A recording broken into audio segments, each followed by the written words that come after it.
when I'm searching on LinkedIn. So you can kind of see how important it is to do these things so you show up sooner on the searches. So for example, I'm doing a search right now, working on just general like backend software engineer distributed system roles. So I have a few of my keyword searches in here, engineer, developer. Thankfully, it's remote, so I'm recruiting all in the United States. Put a few companies that might be a good, pool, and then a few keywords in here.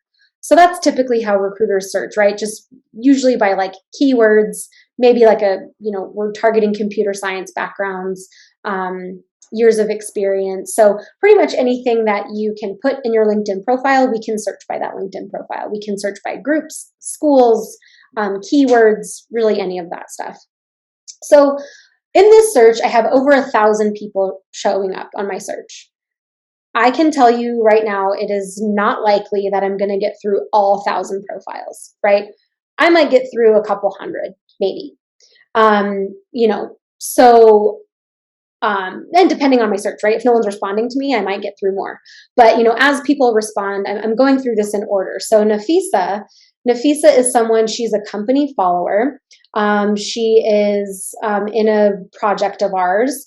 She is open to work. She's applied to a job at Oracle. So this is someone who's going to show up sooner on my search than someone who hasn't applied to any roles or doesn't follow the company or isn't connected to anyone else that I work with.